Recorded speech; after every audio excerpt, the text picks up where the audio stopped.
আমি কিছু ভবিষ্যতের সংকটের কথা বলবো, শঙ্কার কথা বলবো। আপনি যদি এখানে আমার কিছু মায়েরা আছেন, আমার অনেক মায়েরা আজকে উপস্থিত হয়েছেন, আপনার সন্তানের জন্য কিছু শঙ্কার কথা আজকে বলবো। বিগত আওয়ামী লীগ সরকার আপনার সন্তানের জন্য কেমন ঝুঁকিপূর্ণ বাংলাদেশ রেখে গিয়েছে, আমি সেটার কথা আপনাকে বলতে এসেছি। আপনি এমন একটা বাংলাদেশে বাস করেন, যেই বাংলাদেশের প্রতিরক্ষা ব্যবস্থার দিকে যদি আপনি তাকান, আপনাকে আশাহত ছাড়ার কোনো কারণ নাই।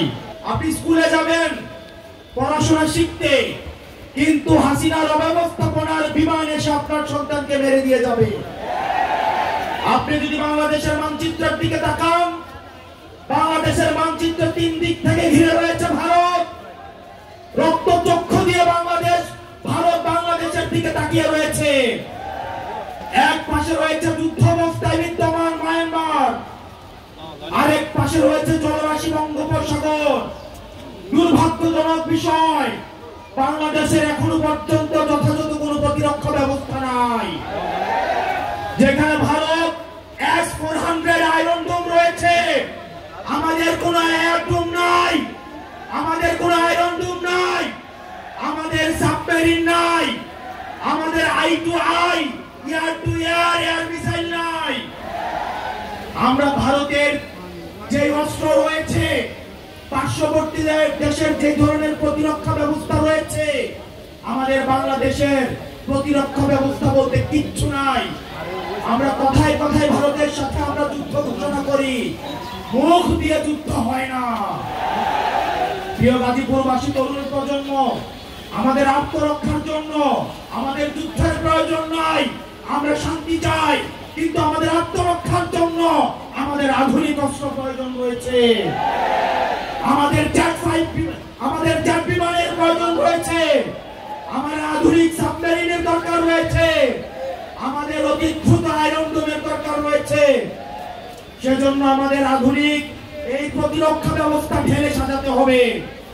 আমরা এনসিপি যদি সুযোগ পাই, আমরা যদি ভবিষ্যতে এনসিপি যদি সুযোগ পাই, আমরা অবশ্যই বাংলাদেশে প্রতিরক্ষা ব্যবস্থায় আমরা অবশ্যই সমৃদ্ধ হব।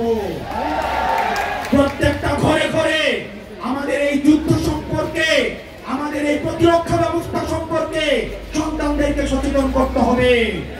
শুধু লিপ সার্ভিস দিয়ে ভবিষ্যৎ বাংলাদেশে সার্ভাইভ করা কোনোভাবেই সম্ভব নয়।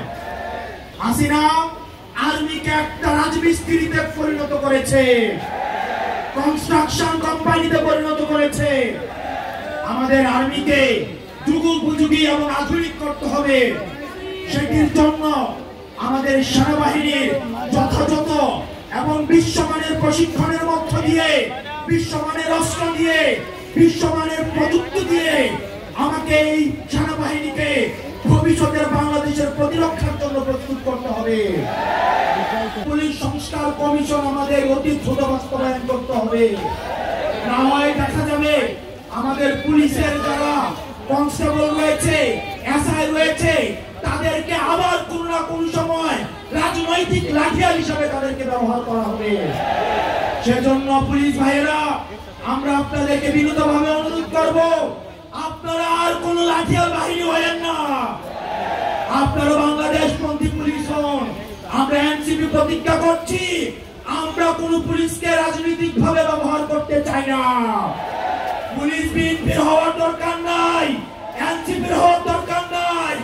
পুলিশ হবে জনতার, পুলিশ হবে বাংলাদেশের। এবং সেটির জন্য পুলিশ ভাইয়েরা যারা রয়েছেন, আমরা জানি আপনাদেরকে ব্যবহার করা হয়।